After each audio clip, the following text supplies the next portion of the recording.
Hey everyone, welcome back to the Going Scared podcast. This is your host, Jessica Honegger, founder of the socially conscious fashion brand Noonday collection. Are you ready for honest and vulnerable conversations that will inspire you towards action? Join me here every week for conversations on living lives of purpose by leaving comfort and going scared. Today, I am sitting down with probably one of the most fascinating people that I know.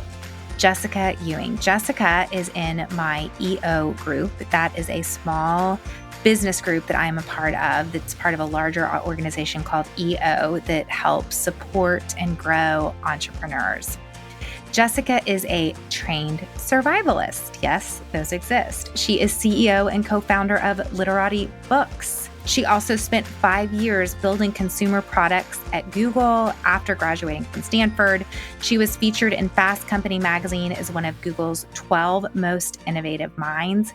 She's instructor at the Boulder Outdoor Survival School, which is the most intensive civilian survival training program in the world. I'm telling you, today's podcast is such a treat. In fact, a lot of what we talked about, some of the survival skills we talked about, I was able to use this summer. For those of y'all that follow me on Instagram, Jack and I, my son Jack, we traveled to Rwanda. Jack was born in Rwanda and he wanted to go back for his 10-year birthday. And on the last 2 days, we are leaving the country and it's a 48-hour trip home and Jack got food poisoning. Jack had diarrhea and vomit coming out all the sides, all the ends, all the places, guys, for 2 days while we are traveling home on multiple flights, multiple layovers. It was so horrible. It was so horrible. But I recalled this conversation that I had with Jessica, and I did her whole compare down trick with Jack. And it works, guys. I'm really excited for you guys to give this show a listen.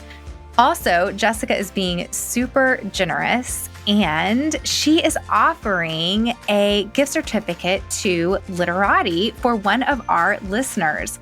Literati is the premier children's book subscription service in the US for kids ages 0 to 9. They send child 5 age-appropriate books a month based on a theme like The Golden Rule or This is Magic.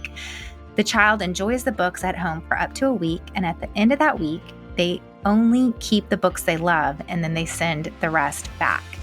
So she's offering a gift certificate to us for those of you guys that repost this episode.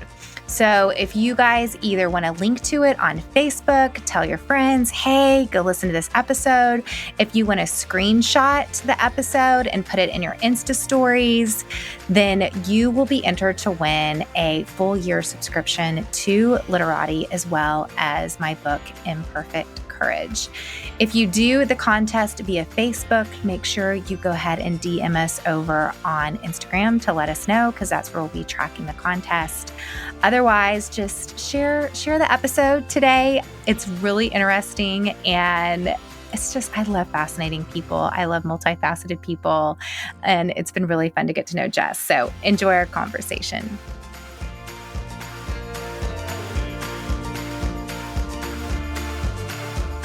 Jess, thanks so much for coming in today. Happy to be here. Okay, so I've got Jess with me. Jess is the second person from the entrepreneurial organization I'm a part of called EO. Adele was on the show with Eternova a few months ago. So Adele, you can go check out that episode. Now I've got Jess with me. And as I already told you, Jess runs the coolest company. It's called Literati, and it's a subscription-based box of books for children. And we're going to get more into that. But I want to start off with your story before the story of Literati, because it's pretty wild. We are going to talk about surviving in the wilderness. Jess. That's right. I mean, I don't know where you want to start. It was just, okay, so the background was I was working my way up the chain of command at Google. I was a product manager. I was maybe 3 years in. And my friend Nikhil came up to me one evening at a bar in San Francisco and just said, I'm doing this crazy thing. You need to do it with me. And I was intrigued. And he's like, there's this crazy school. It's in southern Utah. It's like 20 people. It's like this tiny little school. And they take people out into the wild for 28 days with just a knife, a blanket, and a poncho. A knife, a blanket, and a poncho. Yeah. And he's like, and then added, but you don't get the blanket and a poncho for a few days. Like, you just start out with just the knife. So there's no food? There is food after a certain stage. Okay. So it's not all like living off the land. Okay. There's just too many courses that they run through to do that sustainably. But it's educational in nature. Correct. That's right. And so I was just intrigued. I was like, this is crazy. I want to, it just immediately was appealing to me. I don't know why. I had no outdoor skills. I'm not particularly fit. I wasn't at the time. It just sounded appealing to me. Like, how many hours a week are you working at this point at Google? A lot, like at least 60 generally. Yeah, 60 to 70 probably. And there was just something about this that was so intriguing to me. And so Nikhil had been trying to get a bunch of people to sign up, but I was the only one that was like remotely interested. So he started telling me about the structure of the course. And he was like, all right, first there's this impact phase where you don't eat. You just get a knife in the clothes on your back. And I'm like asking him all these questions. And I was like, do they do shorter courses? Like and Nikhil, and he hesitated for a second. He was just like, oh yeah, they do. They do a 7-day and a 14-day course. But here's the thing. He's like, we have to do the 28 day. And I was like, why? And he goes, because anyone can survive anything for 7 days. And like anyone can survive anything for 14 days. He goes, but to live and survive for 28 days and to do this, you're going to have to adjust to the lifestyle. That's legit. And that's the only way. And that's where all the learning is going to take place. So we have to do it for 28 days. So he's like, are you going to sign up? I was like, I'm going to sign up. So we both signed up. Did you have to quit your job to do it? No, I didn't. So I had accrued, enough, like 5 weeks accrued vacation that I just decided to burn on this experience. So I was just like, I'm going to go. You're not going to go to the beach. No. You're not going to go to Mexico and drink margaritas. You are going to go live for 28 days with a poncho, a knife. That's right. And what was the last thing? A knife, a blanket, and a poncho. And a blanket. And a blanket. And I think if you're a certain type of person, I'm like many entrepreneurs, I'm constantly thinking and constantly in my head. I'm a workaholic, all these things. And so for me, ironically, doing something crazy and extreme that forces me to get out of my head is almost more of a vacation than relaxing on a beach, because I just would totally think about work. I have had beach vacations with my husband, who is my exact opposite. His natural bent is to be very present and in the moment, and my natural bent is to be in the future and in my mind. Mm-hmm. And I have looked over at him during a beach vacation and been like, babe, what are you thinking about right now? Expecting this like just inspiring conversation to ensue. And he looks at me and he's like, babe, I'm not thinking about anything. And I'm like, I don't even know what that's like. What is it like to not think about anything? But perhaps what it's like is to be in survival for 28 days where you're just thinking about the moment. That's the thing. Like for me, and that was so much of the learning, really, like just to get into it. I mean, it was one of the hardest things I have ever done. But yeah, it's just, there is no room to think about anything but just your basic mammalian existence. And like, okay, you're thinking. Had you spent much time in reflection before? Like, was there an emotional element of like, oh my gosh, I'm about to go and be alone with my thoughts now? And, I feel like, did you go straight from Stanford to Google? Yeah, I went from Stanford to Google, and I was on that kind of path, and so pretty high achieving. And I mean, everyone thought it was crazy, right? Like Nikhil had been known for being a little bit of a weirdo, and he was in the process of leaving the company and getting a PhD in neuroscience. I found him fascinating. Right. And so I like kind of aligned myself with him from the beginning. And we were always these like kind of weirdos, but he was a known weirdo. I was like sort of a, believed to be like somewhat normal, but inside you're crazy. Yeah, I'm just nuts. And so like I think that this was the first signal anyone had that was like, whoa, like maybe we're dealing with someone who's just not kind of like rank and file tech employee, like we're going to do something weird here. So I mean, so it was great, but yeah, I mean, you go out there, and I mean, to be honest with you, I had no reflections going into this. I had no idea what to expect. Mm-hmm. I just thought it was going to be like in the wild badassery, and it was going to be great, and like I was going to take on like mountains. I had no idea, to be honest. And it was just a really cool experience, but it's a very humbling experience. Mm. And so I think, we've talked about this before, but I really think that, to tie into entrepreneurship and those sort of things, I really think creativity comes from, we don't really know where creativity comes from. Mm. But for me, getting out of my head, being in the moment, getting past my ego, all these things which are really, really hard to do, often yields just like an incredible gift of creative insight. Mm-hmm, mm-hmm. And so that was the thing I wasn't expecting. You go into the woods, you think you're doing this sort of like masculine survival thing. And then the bizarre thing is that it makes you softer. Mm. It made me more feminine, actually. It made me more authentic. Tell us about that. Yeah, definitely. So one of the cool things that made me feel more comfortable right when I arrived was that my head instructor was female. And I wasn't expecting that. I was expecting a bunch of commando. I didn't know what to expect. Did you go to scout out men? Like, was that a little bit in there? No, that was not it for me. But I was like mostly thinking about how much weight am I going to lose? Like to your point about, was this a very reflective thing? I was like, no. I was like, for the first couple of days, I was like, well, I'm not eating. And I was like, I'm walking like 12 to 20 miles a day. Like, so I'm like calculating the number of calories in my head. I'm a very analytical person. And I was like, this is like, if this doesn't work, then I just can't lose weight at all. Like, this has got to work. So there were some ulterior motivations at work. There were definitely ulterior motives, but it's like, I think it's almost better to go in with stupid motivations. No, I love that. I love it. And then be pleasantly surprised with the spiritual benefits. Yeah. Than to go in with some crazy mystical assumptions and then be like, oh, all I lost was like, all I ended up doing was losing weight. So yeah, right. I get there.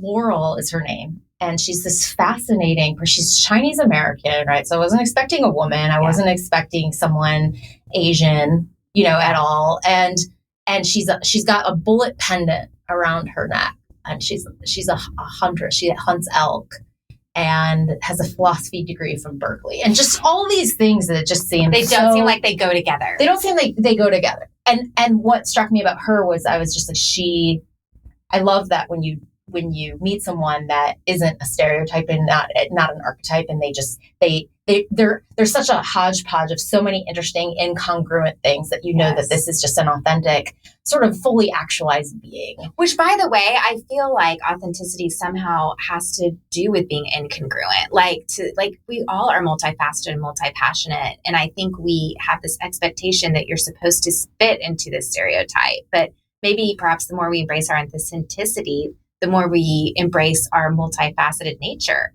So that's super cool. I love that. Absolutely. And she was that way, which I think sort of gives everyone else a license to be a little bit more that way. When someone is their authentic self, then other people see, I have all these incongruencies and that's okay. And that's actually beautiful, incredibly beautiful, because she was just stunningly beautiful and, had this bullet pendant around her neck, and then these just silver bracelets with this, kind of safari shirt and this cowboy hat. So incongruent, but so beautiful. So she just, she barely speaks, had barely spoken to us. And before we all piled into a van and got dropped off in the middle of this hauntingly beautiful desert in southern Utah. And she just, we all got out of the van we had spent like a few hours learning how to like make packs out of our blankets. Okay. But then they took all the blanket packs away, and then we just walked off into like no trail, like nothing. Like it was just like the van just stopped, and I'm like, how does she even know like where we're going? Like, what is she doing? Like the van just stops. Like it's this beautiful like sunset in the woods, or in this desert, and there's just sand and stone, and she just starts walking off the side of the road, like out there, right? No trail, no nothing, and I'm just like, all right, like I guess we're going into the desert. And so I had no idea what I was doing, and like all my puffed up ego from being a tech executive and all this stuff didn't help. In fact, that was counterproductive and a disaster. But I was there to learn, so that was good. And we just start walking off into the desert, and then she just turns around and says, good night, after a few hours of like walking through the dark. Oh my gosh. And we're just like, oh, okay. Like, and she just says good night. And then we all sort of like scurry away. And, that's their way of letting people follow their natural instincts about how to sleep in the wild. And with no blanket still? Yeah, nothing. No, I just laid down on the sand, which was fine and warm for a minute. And then the desert gets very cold, very, very cold at night. And the sand starts to cool down. And so my comfortable, warm mattress quickly turned into like the world's iciest bed sheet. And I couldn't sleep. And I was just tossing and turning. And I don't think I slept the first night. Like I can't, maybe drifted off for a second. How could you? Yeah. But it felt so alive. You're just like, I'm just sleeping out in the middle of nowhere. And one of the psychological tools that they teach you is a technique called compare down. And so, we're always so used to, as people, comparing up, meaning what's the next thing for me? What's the bigger house? What's the bigger pool? The nicer fridge? We're always trying to like trade up and keep up with the Joneses. This is kind of our nature. But that's actually a really poor survival tactic. So if you're in the wild and you're thinking about what you don't have, you're not going to make it, because it's honestly more of a physical or a psychological challenge than a physical challenge. It's physically demanding, but it's psychologically brutal. And so you're laying there, and if you're sitting there thinking about your warm bed at home, that's not going to help you. So they teach you this technique of sort of compare down, which is, all right, this isn't perfect, but it could be worse. It's a lovely night out. It's not, at least it's not raining. At least it's not hailing. I'm cold, but I'm not wet. And those are just the kind of things that you have to tell yourself to put your mind at peace. And it's so counter to what your mind naturally is doing in that situation. Absolutely. And that's really the first psychological trick that they teach you. Okay. And it's an important one. Wow. Yeah. It's so simple. And you've shared this before. And so I've done this before, compared down before, when I'm in a place of really it's discontentment, you know? Mm-hmm. And it helps you access contentment and gratitude. Absolutely. I mean, and if you just think about, the entrepreneurial journey, it's like we get so caught up in more. In more. I mean, it's the word. How we didn't meet the sales, or how we didn't get that investor to close the deal, or how, totally. And even though I'm a trained survivalist and now an instructor at the school, believe it or not, which we'll get into that story, but I still have to remind myself of this, this compare down. It's a technique for survival, but I think it's a good technique for life too. So you wake up the next morning, you didn't sleep a wink, and they just say to us, who wants to learn about building shelter? And if I wasn't interested the night before, I was real interested the next morning. And you can better believe, despite the fact that I hadn't slept a week, I was paying attention to that lesson. And so they start to teach you. And it's this fascinating school where, everything is a teaching moment for them. And so what they do is, the instructors are fabulous, but they let you barrel off and do what feels most natural to you. And they let you make mistakes. And they're always there to protect you, to make sure you don't do anything, Life risking. Life risking. Yeah, of course. But they let you go to a cave where there's snakes hanging out. They let you suffer. Yeah. They let you fail. They let you fail. Yeah. They let you confront your ego, your demons, all these things. And they hold back. They don't say a whole lot, but they're always there to teach, right? As soon as you have a moment where, there's a teaching moment, they step in. And probably the most fascinating teaching moment that I had with Laurel, which gets to your original question about being softer and more feminine, came around, I think it was maybe day 18. I had been in there a long time at that point. And we were at the section of the course where we were learning how to fish with our hands. And they use a technique. They use a technique where you basically take your hands and you put them in the weeds, okay, and you feel along the bank for a fish. It's called tickling is the technique. Okay, so you kind of feel along the fish. If you move your hands very slowly, the fish don't know that you're anything other than another fish or weeds or whatever, because there's so many weeds in there. So you reach along the sides of the bank until you feel a fish, and then you put your both hands around the fish once you can kind of feel its body, and you sort of tickle it, and you're touching it for a minute, and then you grab it, squeeze it, and pull it out. Okay, so that's pretty hardcore. That's the technique. Okay, so I'm sitting there and I'm watching all these other people have success with this technique. I'm watching all these guys, in particular, catch their second, third, fourth fish, and I'm like, I'm hungry. Like I want to bring back food for the group, and I want to be successful with this. My ego is just sort of like, I can do it. Like I can kill a fish, And here's the funny thing, and these are the kind of things that you sometimes encounter in the wild, which is why it's fascinating and interesting to me. So Laurel's being very patient with me. She's in the weeds with me, literally. So we're sitting in the weeds, and she's teaching me very patiently how to move my hand along the banks and to feel a fish. So I put my hand along the banks. I feel a fish. I've got it. I'm moving my hand under its slimy underbelly, and I've got it. And so, I move my other hand in, and it's kind of perfectly positioned. And I have this moment of like hesitation. And Laurel's just like, okay. She's like, time to go. And she's trying to give me encouragement. And I grasp my hands around this fish, and it immediately starts like ringing in my hands. It starts flailing back and forth and back and forth and back and forth. And so it's struggling for life in my hands, and I'm struggling for life in the wild. So it's this complex confrontation, and I couldn't do it. Something in me just let it go, because it was struggling in such a fierce way that I couldn't do it. And my face got all red. I just was brimming with tears. I was just so frustrated and angry at myself. Why can't I do this? And I just was so mad. And I went and like kind of stormed down the river and sat by myself on this, this bank. And, Laurel caught the fish, and she brought it to me, and she killed the fish. She brought it to me, and she handed it to me in a bandana, and she was just like, it's your fish. And I was like, it's not my fish. I didn't catch it. You caught it. And all this stuff. And she just sat there very patiently. And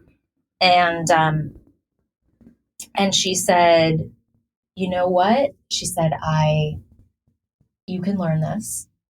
You absolutely can learn this. But, why didn't you kill the fish? And I said, I don't know. I'm weak. I don't know. And she just sat there very patiently. And she said, Jessica, you can learn this, but I would be lying to you if I said that this came as naturally to women as it does to men. And she just paused and she said, you are a protector of life. And I just want you to know that there's value in that, just as much value in that as hunting, as killing, and it was just, she framed it in such a way that all of a sudden I felt so different. I felt like this total failure that I had was actually a gift. And it was just, I softened in that moment because she saw value in it. And the fact that she could be as strong as she was, as competent as she was, as capable as she was in the woods, and yet still see the value in what I was bringing to the table, which was not wanting to kill, was a tremendous moment of grace. And I that single moment, I think, changed my life because it helped me understand the kind of person I wanted to be, which was someone who was super strong and was super competent and was capable of doing all these stereotypically, masculine things and being in the world, but yet someone who didn't lose perspective for the other side and could appreciate, what that feminine core really is about. Wow. That's so beautiful. And here you went just thinking maybe I'll lose a little weight and learn a few things. I know, and prove my badassery. Yeah, it was and then your life changed. So then you go back to Google. Oh, yeah. Had you been thinking about a career shift before that, or did that open you up to a whole new future? I think it really did. I mean, I just didn't even have time to think about it. I was working so many hours that I just didn't have space to reflect at all. But after 28 days in the wild, it's hard, it's grueling, but it also kind of fills you with this injection of courage to go do something else. Because you just sort of think, if I can do this, I can do anything. We worry so much about our finances and taking risks. And it's really hard, I think, because our default mode is to just be full of fear.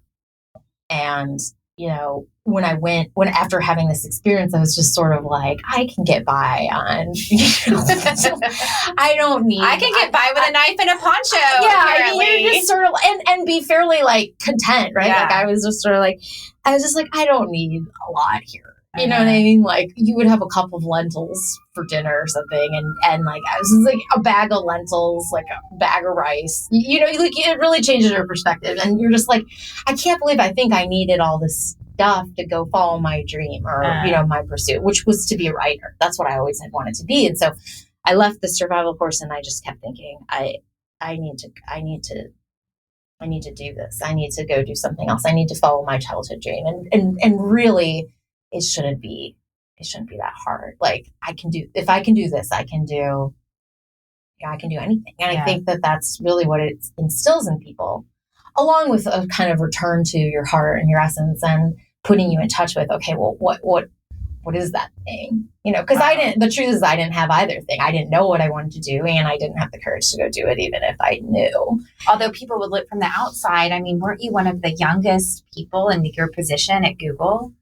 Yeah, I mean, I was doing well. I really was doing well, but it just, it was a phenomenal position and it's a phenomenal company. But speaking from a more spiritual standpoint, you just know when you're off your path. Yeah. And it's you can sit there and go, oh, it's because of my boss, or oh, it's because of my salary, or oh, it's because of this or that person that I don't like in the office or whatever. You can tell yourself all these stories, and sure, there were things to love and things to not love. But at the end of the day, when you're on your path and when you're off your path.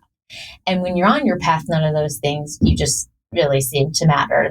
But when you're off your path, And I was off of it. You were off of it. It's so interesting because you were math genius, right? You were in... I don't know about math genius. Well, no, but you didn't you enter math in high school? Mm-hmm. I remember you sharing this one time that you were and yet you're wanting to be a writer. I mean, you obviously have one of those rare unicorn right-left brains that's super congruent with the other. So I think that's so interesting that you're in this very tech role, this analytical role, but then your desire is to be this writer. So you come back and you're at Google and now you're having this reality of I'm not on my path. And so how do you go about getting off that path and onto a different one? Yeah, it's hard. The uncomfortable answer is that it's real hard. It took me a year and a half to kind of extricate myself because I just didn't want to let down my team, and I wanted to vest another year of stock because suddenly the fear set in again, and I was like, well, if I leave now, I won't vest maybe for my financial future, if I want to be a writer, it's not a very lucrative job. I should probably, save more money. And so suddenly, you lose. You go to the logical self. Yeah. Like I had been planning on quitting by Thanksgiving and like maybe a few months after, and it ended up taking me like a year and a half. Like it just took me a much longer period of time. Suddenly Google was offering me more stock. It was almost as if they kind of like, I don't know if they knew, they probably didn't, but it was just like, it suddenly became much harder to leave. And that opened up an interesting period of questioning too, which was that, if you are thinking of making a move or making a career shift, you're kind of like asking other people in the company, like, what do you want to do? Like, is this your end all be all? And it's funny because there's this book called Your Money or Your Life. And there's this fascinating study, I believe, from that book where they ask people, how much money do you need to go take a risk? Right? Like to start a company or to be a writer or just follow your artistic dreams or just do whatever you want to do. And the funny thing is the answer is always twice as much as they already have. Really? So, every time. So if you have 20,000, it's like, well, I need 40 to start my dream. Clearly 40. But if you're at like 100,000, well, I need 200,000. Yeah, and if you're at like $1 million, you're like, I would need 2 to feel safe. Like it's all relative. It's the comparing up thing. It's the comparing up thing. That's absolutely what it is. And so, but the problem is if it's always relative, then it's like, okay, then maybe you get your $2 million or whatever, but then suddenly you're like, maybe I should hold out for 4. I mean, it really does. It becomes this treadmill, right? You just never feel safe. And the ironic thing is for me, the more I had to lose. And so I just had to draw a line in the sand. So what I finally did after months of all my brother and everyone else, just constantly talking about this and not making a move. I'm sure people are probably tired about it. So tired at this point. So tired. My brother, I mean, everyone was super gracious about it, but my brother was just like, here, he's like, you need to just, you just need to put a date, on a piece of paper, or a number or something, and just put it in a drawer and agree that the moment that you reach this goal, it's time, you're going to walk. And that's what I did. And so you made like a contract with yourself. I made a contract with myself. And then, I was just like, I have to do this. Like, I have to go do this. And so, and that was really, and then I did, and it was hard, and it ended up being super weird timing, and it was awkward. But the funny thing is that it's just as awkward and as weird as it was. I instantly felt like, okay, I don't know exactly what I'm doing. I don't know exactly where I'm going, but at least I felt like I was figuring it out and I was sort of on my path again. And the first thing I did after I left my job was I just drove back to that desert. I just drove back to the survival school because I just wanted to go back to the cradle of civilization where it all began. And I just showed up and just to hang out. Like they were having a week of just teaching where you could come like make primitive pots and learn how to like make medicines from plants. So they were having like a workshop. And so I just drove there. I sold my stuff. I drove back to the desert and I showed up for this like workshop. And my dad called me. He's like, what are you, doing with your life post Google? I'm like, I'm in the desert, like making some pots. He's like, makes perfect sense. Makes perfect sense. Like he said something like, glad that Stanford engineering degree really panned out. It's just like, all right, whatever, Dad. Like, just deal with this phase. You're gonna have to deal with this phase. So, I was making pots out of clay and hanging out, and then Laurel asked me. She said, would you like to become an apprentice? Wow. And I said, yeah. I mean, I was surprised because I was so awful at the initial course that it didn't even occur to me that she would see you. That she would, yeah. I mean, the fish thing was one of many. Just one of many, like sort of uncomfortable, disastrous, non-intuitive things for me. But I think I grew. I think the worse you are at it, the more growth opportunity there is for you. And so for me, when she asked me to do that, I was like, wow, these are my heroes. all these people are my heroes, and I want to be like them. And so sure, I'm totally going to become an apprentice. And so thus began years of training and summers of just being an apprentice, being unpaid, and learning the ropes of this experience and how to become an instructor. And yeah, I mean, and that was really the beginning. I wanted to stay close to that experience, even if it just meant getting out for one course or a year. I wasn't doing this full time by any stretch of the imagination. I was trying to be a writer most of the year, but I knew that staying close to that experience and those people would be crucial for me as I was figuring out my path to keep close to that courage and to that authenticity that I needed to make my next move. That's powerful. And you've made many next moves since then. So you explored becoming a writer. I know you eventually wrote a book. Mm-hmm. Did you publish that book yet? Not yet. Yeah. No. So you wrote the book. I know you moved. You made some moves. What actually brought you to Literati? Yeah, I mean, that's a great question. So, it can be a windy path. And for me, I just knew that I loved books and literature. And so I thought that always was, okay, I'm going to be a writer. And so I did, against everyone's better judgment. I wanted to write a novel, and it was probably harder than survival school, to be honest. But I finished it, and I was brought into the world of New York, literary meeting with literary agents and publishers, trying to figure out, is this viable? Can I publish this? And I haven't yet. I'm in the process of you need to write a contract to yourself.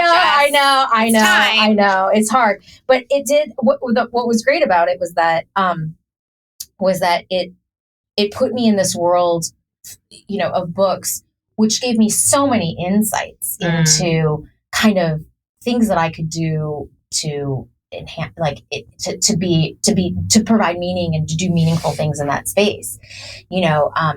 It's not an area where tons of entrepreneurs go. It's not an area where tons of people from tech are interested at all. It's so true. And so the publishing world is notoriously known for being stuck in another century. Yeah. And that means that it's for me, ripe with opportunity. And I saw so many opportunities to do cool things in the publishing space.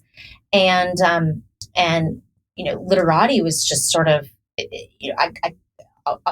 a brainchild of my best friend and I. So, let's go backwards for a second. I left Google. I became an apprentice. I started working for the survival school. And the first thing I did was, after I went back for a year, was I just started writing, and I moved to the island of Kauai. So I moved to Hawaii. Because that's what you do when you decide to become a writer. You move to Hawaii. I was just I can write anywhere. Where am I going to go? And I was I might as well go to Kauai, right? So I went to Kauai, and I met this girl who was living downstairs from me, and her name was Kelly, and she just was such a passionate person about books and literature. She was also writing on the island. She was a poet. So she was working on her poetry downstairs, and I was writing upstairs, and we just became instant friends, phenomenal friends, within a second. And so when, a few years later, after I had, painstakingly finished this novel and was trying to publish it, Kelly and I had always had this friendship around books, and I was kicking around entrepreneurial ideas, and she had just had, she'd gotten married, and she'd gotten pregnant, and she was a new mom, a brand new mom. And I called her, and I was I have all these ideas in the book space. Would you want to do some design work? She's a phenomenal designer. And she hesitated a little bit because she was just I don't know. I've got this, her son was just a few months old at that time. And she's and she was home, but at the same time, she just felt like she wanted to do something, something with her brain, something creative. Mm-hmm. And so she agreed to kind of step on just for a few hours a week, you know? And we loved working together, and we got going, and it's just you have those relationships where the people who just create energy in you, totally. And she created so much energy in me, so much passion, so much passion for books and literature that I was do you want to move to Austin and do this company with me? And she said, yeah, and I do. And that's so exciting. And And so we've been best friends for 10 years now and doing this partnership. And, where Literati really began was, we had all these ideas and we were like, where are we going to get started? We're sitting in her house and her newborn is screaming and she's tending to him and, hustling, bustling around the kitchen. And she's just sort of like, I got to tell you, even though she's like, children's books is what she said to me. She's like, children's books, I can't even tell you. She's like, despite having she's an MFA in fiction from Brown. She's one of the most literary people I know, one of the most educated people I've ever met about literature. But suddenly you have a child and you're thrown into this world of children's books and literature. And she just said to me, she goes, I don't know what's good. I have no idea. And I know reading's important and I want my son to be a reader, but this is literally the worst time in my life to start researching this space. Like, I don't even have time to take a shower. Right. And she just said, if it weren't for Hallie, who's a good friend of hers, she's like, if it weren't for Hallie, I would have no idea what to buy my son. I would have no idea what books were good. She's like, thank goodness for Hallie. And I was like, and we were suddenly really intrigued because, we wanted to build this book club platform. And she was like, honestly, she's like, we should start with children's books. We should just focus on that area because she's like, let me just tell you, it is so hard to find good stuff. Wow. And you just don't know what's good. You don't have any time. And it's a very hit or miss process. And I was like, that's so fascinating because, you're not buying books for yourself when it comes to kids. You're buying books for someone else. It's not like you're shopping for books for yourself. You're shopping to try to create and spark intellectual curiosity and insight into someone whose brain is rapidly developing. So true. And so, so that was really the brainchild of Literati, was that moment of just her being like, honestly, I can't predict what my son's going to like. The books that end up becoming favorites are totally random. All I can do is introduce him to things and hope that he takes an interest. Uh-huh. But that's kind of expensive if you're buying those books online, or it can be frustrating, if you don't have a good children's bookstore, or good library, or you go to the library and all the good stuff's taken out, or these babies are putting books in your mouth, in their mouth. And so it's just like, there's just a lot of problems that So tell us, what is Literati? You have this aha moment of there's a hole in the marketplace. Like, this is a need. Yeah. And what is it now? Yeah. I mean, we started looking around and there were a lot of people doing, book boxes for kids, but no one was solving really what we considered to be the core problem, which is that I don't know if my child will take to these books. And I just don't want more stuff sitting around my house that is just taking up space. And I've got enough kids stuff in my house. That's what most parents are thinking. And I don't need more stuff. I only really want books that are really connecting. And so that allowed us to go back to the drawing board and design a totally different product, which was, the impetus for how our children's book clubs work. It's a little bit different than how an adult book club would work. Adult book club, it's like, okay, here's the book of the month. We're all going to read it. We're all going to discuss it. Our kids' book clubs operate in a very different way, which is, here's 5 books to try. You get to keep them for a week. It costs like $10 a month for the service. And then you buy the books. You can buy the books at, we'll match or beat the best price on the web. So we'll match or beat like the Amazon list price or whatever. So you're buying the books. How often do you get a subscription box?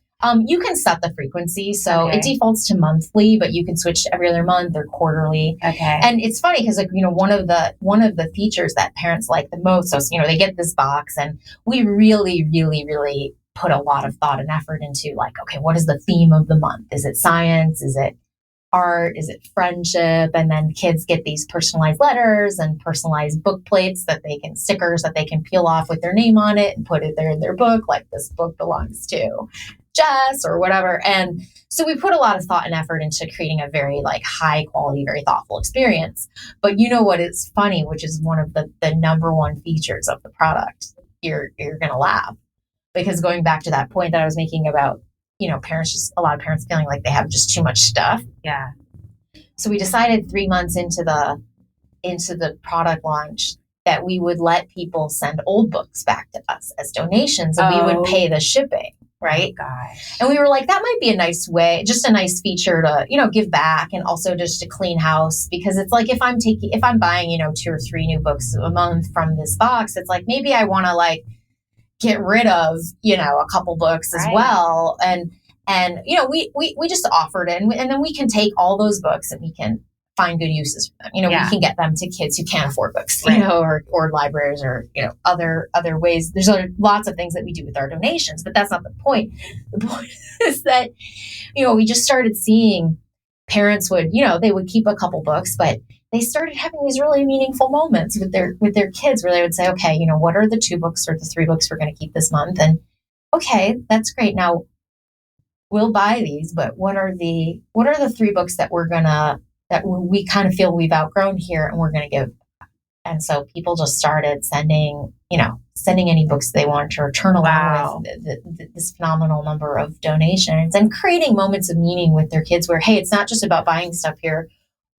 For every book we keep, we're also going to give back to someone who can't afford a book. And it ended up being one of parents' favorite features because they could just feel like, they were building a library of favorites, but at the same time they were cleaning out. Yeah. That's so fascinating. And then suddenly you're having to figure out like how to systematize these donations. We get so many donations. It's just crazy. And it's fascinating for us because we can see, the need for people to feel like they, they're really giving back, and people don't want to throw out books. And I get it. So survival, writing, being a writer, now being an entrepreneur. Yeah, you got it. What is sort of this through line through all of this?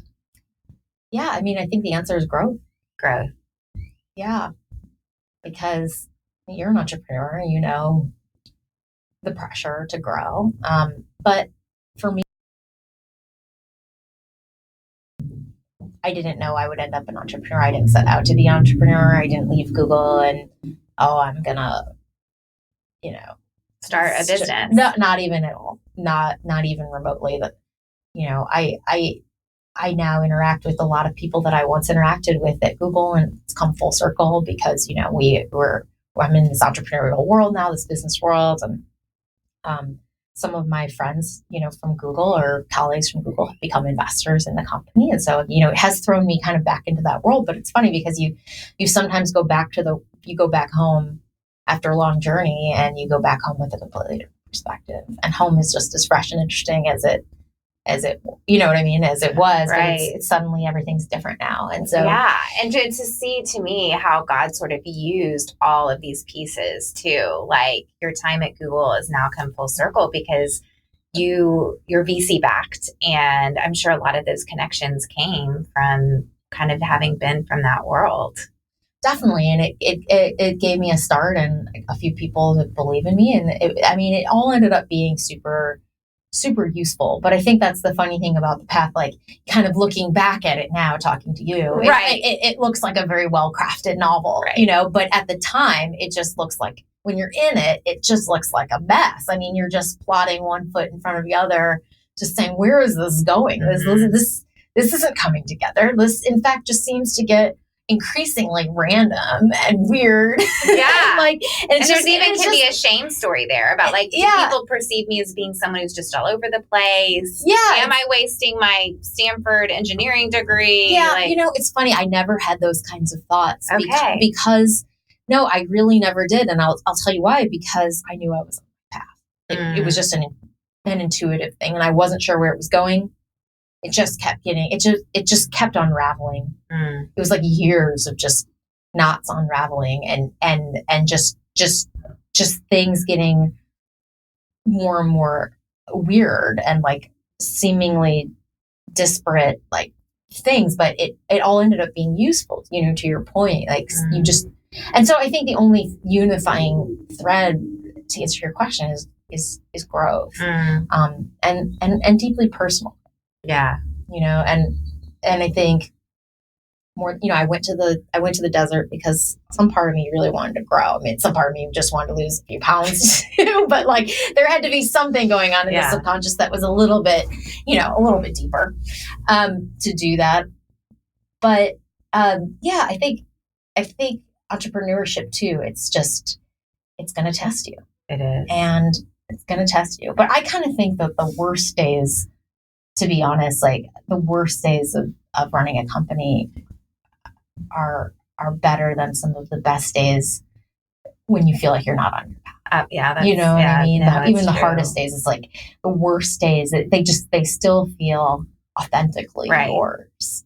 You're like, I'm still growing what I meant to grow and creating what I meant to create in the world. That's right. No matter how hard it is. And suddenly it's not as outcome driven. I mean, we all want to be successful, but you're sort of in it for the adventure. For the journey. Yeah. Well, that's the journey I'm on continually right now, is loving it for the journey of it, for the practice of it, for the joy of it, and not for the outcome of it. Mm-hmm. I feel like I'm diving in almost afresh to that lesson right now. And yeah. To just love the challenge. Yeah. I think that's what it is. And I think, the survival stuff can teach you that because it's like you're not going anywhere. I mean, you're just wandering. You're just trying to survive. I mean, it couldn't be like there's not a big purpose. You're right. It's like you're not even summiting a mountain. You're in the desert. No. Walking around. You're just literally trying not to make a fool of yourself. Yeah. And you're just trying to survive on a basic level. Yeah, I think it's a really great exercise for someone who is very type A and who is very achievement oriented and who is trying to tackle that question. It's like we all know intellectually, like, oh, just be in love with the journey and not the outcome, not the goal and whatever. But it's hard. It's really hard. And so I think, we all understand that on an intellectual level, but I needed to experience that on a bodily level, on an experiential level to like. So could we ever go to the wilderness together? Like, could I go on this? Like, could you be my instructor? You can go. I mean, the school's still, I'm still an instructor at school. The school converted into a nonprofit actually, and I'm on the board. Okay. So I'm now helping the school as more on the like logistics side and whatever it's still a tiny school. Yeah. Laurel still works there. Wow. And she so not all the courses are 20 days. So there's a 7-day, a 14-day, but there's also short custom courses. So I could take you out and we could do like a 3-day or something and go fishing or whatever. Oh my God. My brain is I don't know. I have to write a contract to myself for this one. Well, listen, Jess, thanks so much. I love your story. I'm going to have you write a contract to yourself about publishing your novel. Okay. Because you're such a good storyteller. Like you are captivating. I mean, I can see why you've been able to raise so much money because you're good. You're good at storytelling. And this was such a great conversation. So we want to follow along. So Literati, is it literati.com? It's literatibooks.com. Okay. Mm-hmm. And then Insta, Facebook? Yep. Insta, Facebook. You can find us. You can just Google Literati or Literati Children's Books and you'll find us. Awesome. Yeah. Awesome. It's pretty easy to find, hopefully. Well, thanks for coming into the office today. Absolutely. Thank you so much for having me. All right. So one of her tips is in a situation, instead of comparing up, like you're in a hard place and you're like, oh, I wish I had it like that person. There's actually a time when comparison can be helpful, which y'all know me. I'm all about never compare, run your race, get in your lane. But comparing down is helpful. And so when Jack was like, oh my God, he was like moaning, like, I'm gonna die. I mean, he truly thought he was gonna die. And so we would just do some compare downs. Well, at least you're not in this situation. At least you're not in this situation. And in fact, well, I'm not even going to get into this whole other story. I'll save that for another episode, but I'm just telling you that one worked. So if there's anything you got from today, I hope that is what you got. Remember, Jess is offering to a Going Scared listener a full year subscription to Literati via a gift certificate, and I'm giving away a book of Imperfect Courage to one of you. To enter to win that contest, all you need to do is share this episode. So easy. So go onto Facebook and put the clickable link to tell your friends to go listen to this episode, or go onto Instagram and screenshot the episode and share it in your stories. If you do share on Facebook, make sure you let me know in your DM to me on Instagram so that you can be entered, and you can be entered twice. So whichever way you do it, we want to know, we want to hook you up. Thank you so much for listening to the show. And thank you especially also for sharing the show so that we can grow our listener base. Our wonderful music for today's show is by my good friend, Ellie Holcomb. Going Scared is produced by Eddie Kolpoltz. And I'm Jessica Honegger. Until next time, let's take each other by the hand and keep going scared.